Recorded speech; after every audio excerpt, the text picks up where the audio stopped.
So let's start discussing about retinoblastoma. The retinoblastoma, what happens actually? It is a proliferation of primitive retinal cells or retinoblast. These cells undergo malignant transformation before final differentiation. So they were about to differentiate fully, but before that only they have undergone malignant transformation. So most of these retinoblastoma are undifferentiated and few of them are differentiated. In differentiated variety, you will find rosettes. There are three patterns of rosette. First is Flexner Wintersteiner rosette, Homerite and Fleurette. Flexner Wintersteiner rosette. Here there will be a central lumen surrounded by tall columnar cells.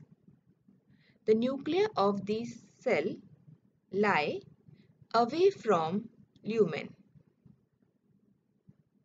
The central lumen surrounded by tall columnar cells. The nuclei lie away from lumen. Second variety is Homerite rosette. Here there is a tangled mass of eosinophilic process. There is no central lumen. Third is Fleurette. So Fleurette will have cluster of cells in which the cytoplasmic processes are long enough and they penetrate through fenestrated membrane. The cytoplasmic process penetrate through fenestrated membrane. They penetrate. So it looks like a bouquet of flowers. So it is called Fleurette. So this rosette pattern is seen in differentiated tumors, but most of the retinoblastomas are undifferentiated. Now, why it is such a very important topic? Because it is the most common primary intraocular malignancy in childhood. A choroidal melanoma is the most common primary intraocular malignancy in adulthood, whereas this is most common primary intraocular malignancy in childhood.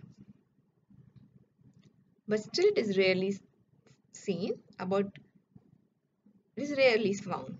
Okay. So what is the next important topic here? That how does the tumor is heredited? There are two patterns.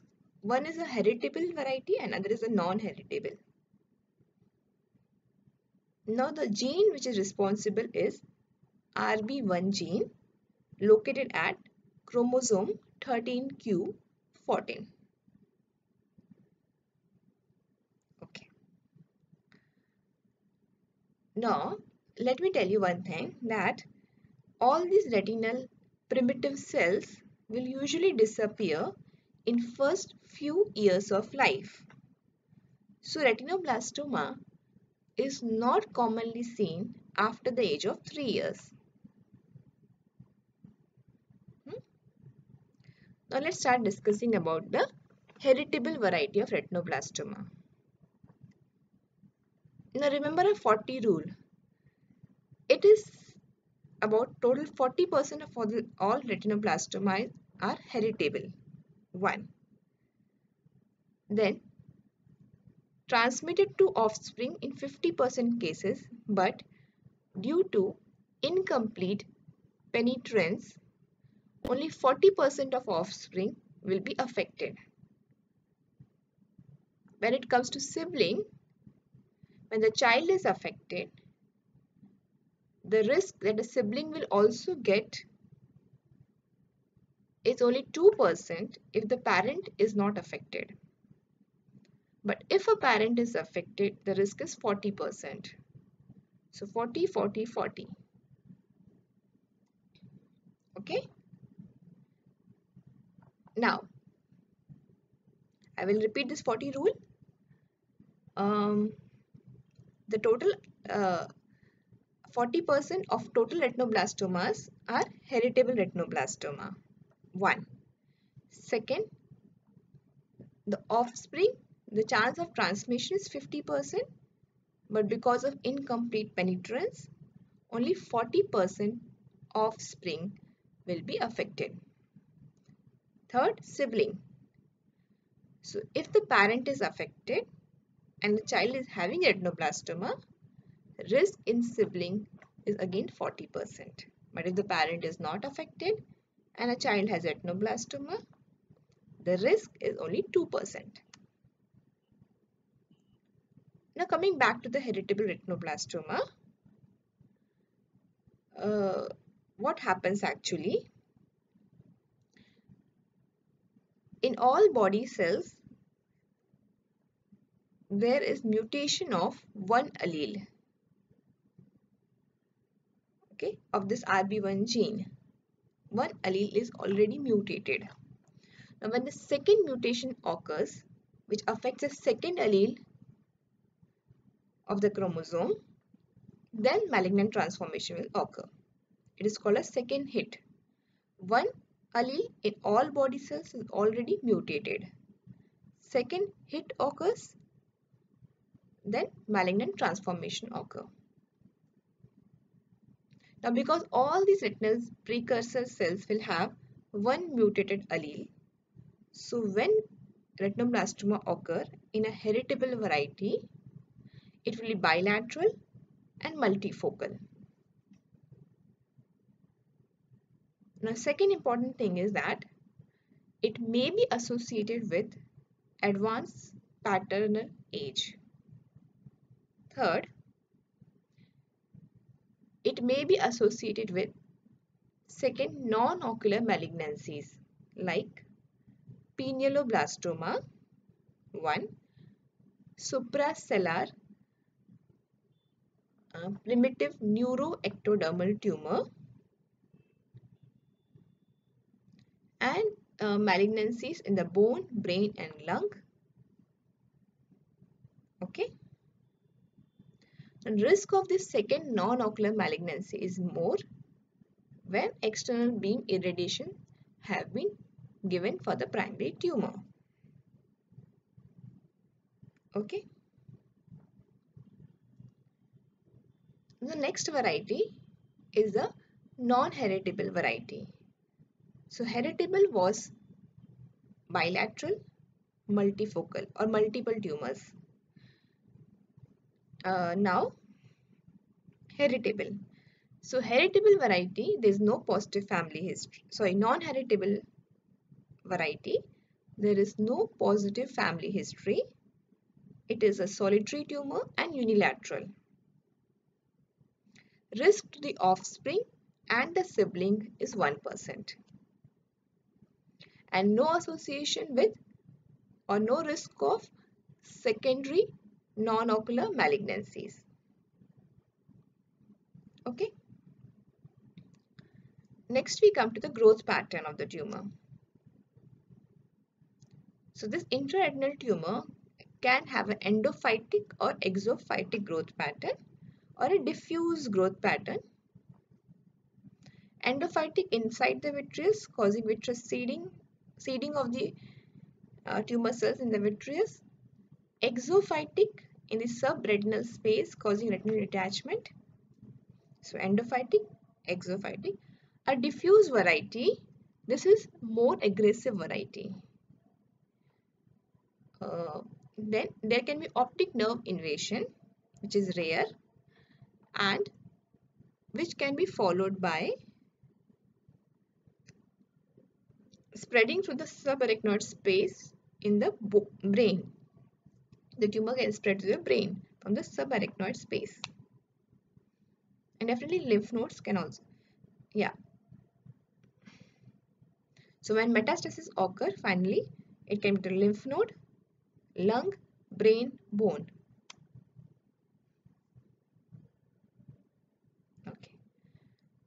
Now, whichever variety of tumor it is, heritable or non-heritable, the risk of metastasis is in advanced tumors, retrolaminar optic nerve invasion, massive choroidal invasion, anterior chamber involvement, extraocular extension. Okay. Also, if you have seen repeated recurrence after conservative treatment, this also indicates that there is an increased risk of metastasis. Alright, how does the patient will present to you? Heritable retinoblastomas usually will present by first year of life and non-heritable by second year of life. Most common presentation is leukocoria. Second most common is strabismus. Then there can be secondary glaucoma and occasionally ophthalmos. Then there can be red eye with tumor-induced uveitis, and one may find iris nodules and pseudohypopyon.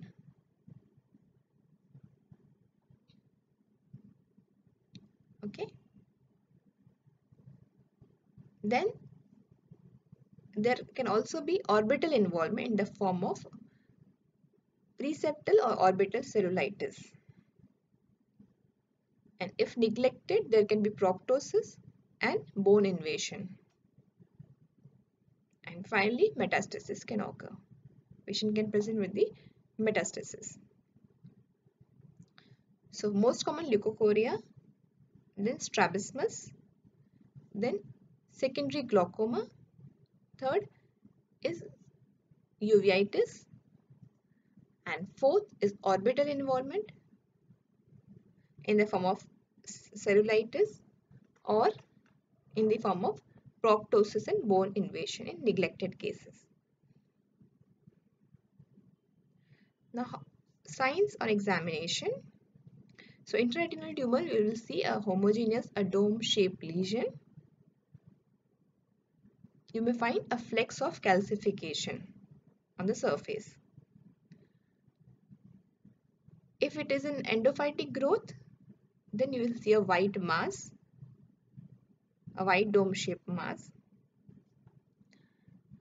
And if it is an exophytic growth, you will find subretinal multiple lobulated masses will be there.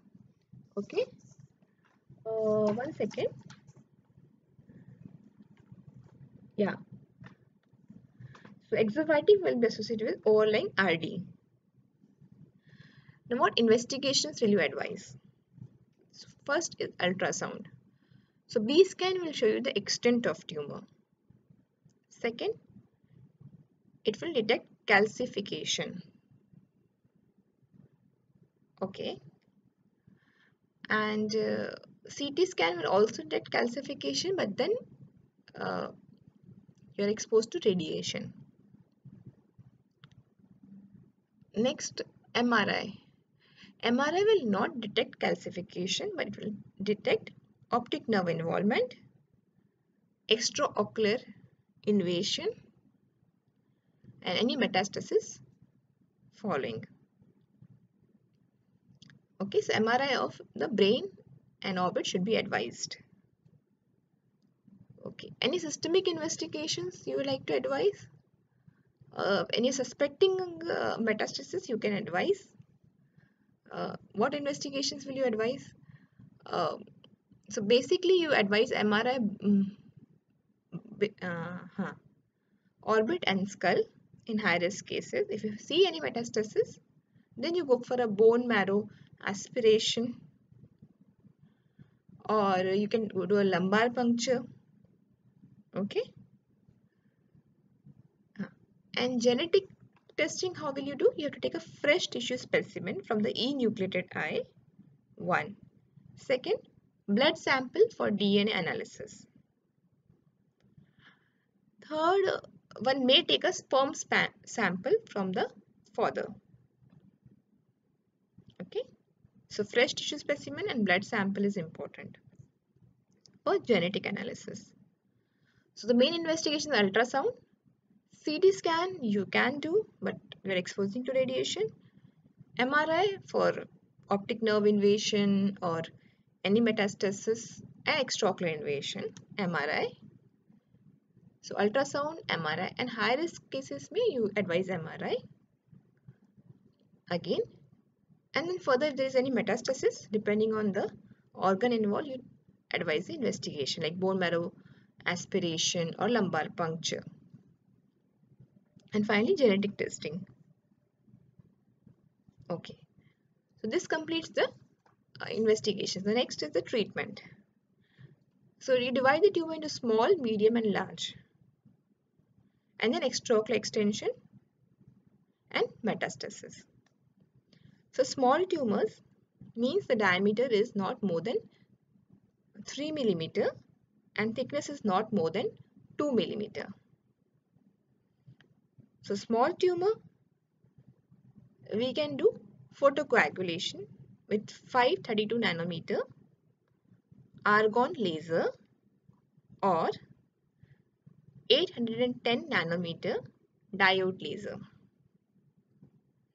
Important is low energy because high energy can cause vitreous seeding of tumor cells. So low energy. One may need 3 to 6 cycles. Usually 3 cycles will be required for photocoagulation. Second treatment for this small tumor is cryotherapy. If you find the tumor is pre-equatorial, you do with triple freeze thaw technique. Third is chemotherapy for the small tumor when it is involving the macular area. You give chemotherapy, but here the chances of recurrence is high. For a macular tumor, you will give chemotherapy, but chance of recurrence is high. This was about small tumors. Photocoagulation, cryo, and chemo. Coming to medium-sized tumors, where the size of tumor is about 12 millimeter in the diameter and 6 millimeter in thickness. So such tumors, how will you treat? One is brachytherapy. If the tumor is anteriorly located, you can put plaque of ruthenium 106 or iodine 125. It is called brachytherapy. Okay. But there should be no vitreous seeding already present. So for medium tumor, first is brachytherapy. Second is primary chemotherapy in the form of CEV, intravenous carboplatin, etoposide, and vincristine. So this has to be given about 6 cycles of chemotherapy, depending on the grade of tumor. Now studies have found that single agent only with carboplatin is also sufficient. It can be supplemented by subtenon carboplatin. Okay. One more point I would like to tell you is, yeah, that's all.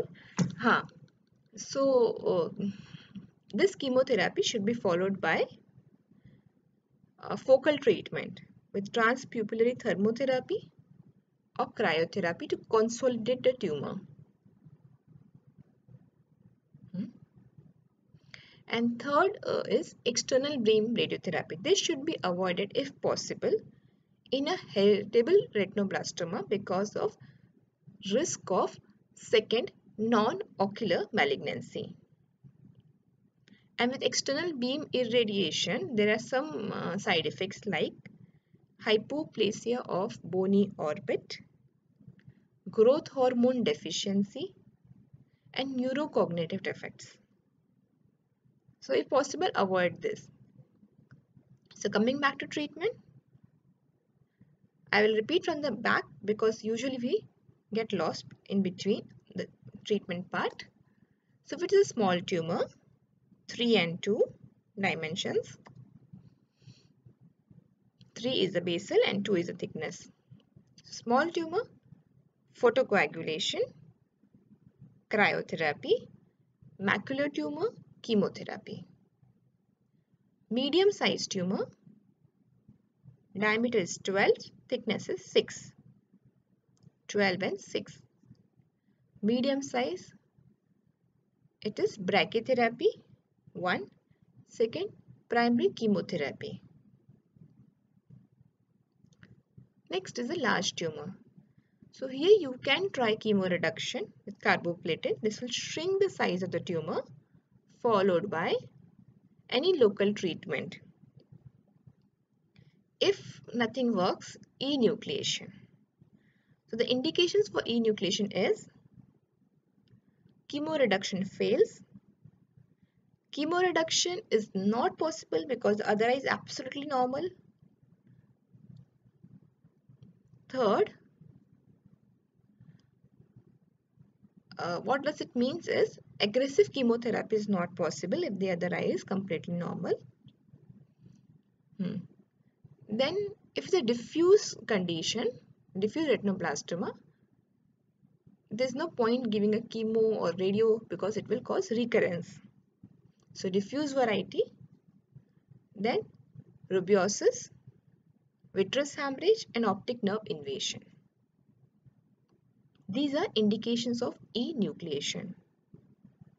I repeat, chemoreduction fails. Aggressive chemotherapy is not possible because the other eye is completely normal. Diffuse retinoblastoma having a poor visual prognosis. Diffuse variety, presence of rubeosis, vitreous hemorrhage or optic nerve invasion. Some points to remember in enucleation are: first, do minimal manipulation. Second, take at least 12 to 15 millimeter of optic nerve. Third, avoid any inadvertent scleral perforation.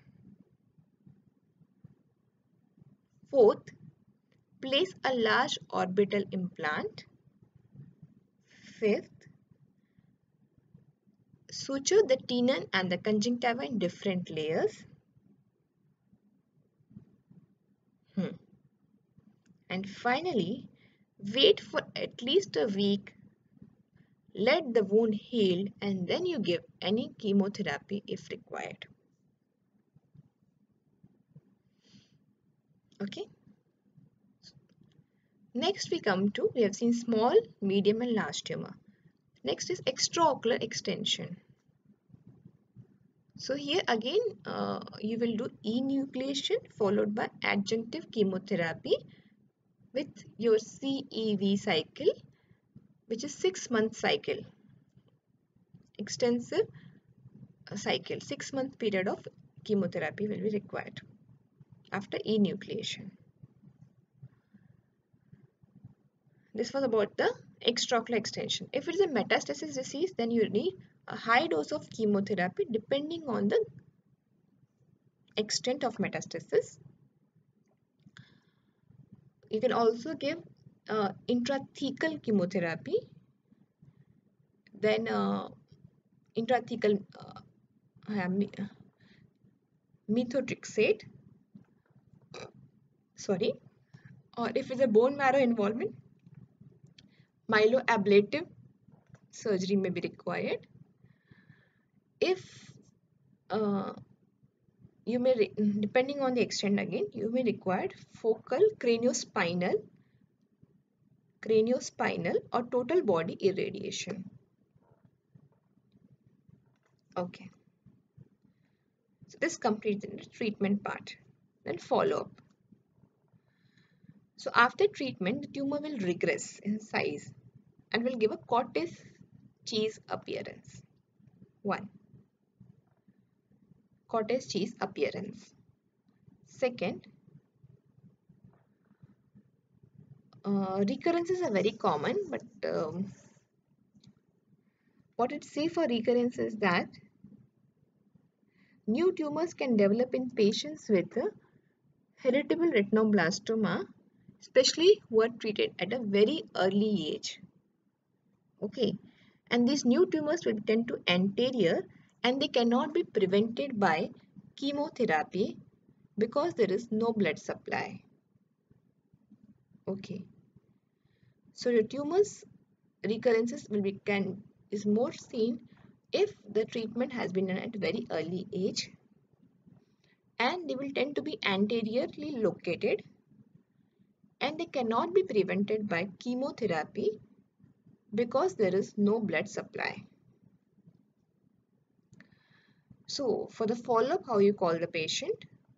So call the patient every 2 to 3 weeks till the age of 3 year, every 6 months till the age of 5 year, and then annually till the age of 12 years or 10 years. Okay, so that's all about retinoblastoma. Thank you.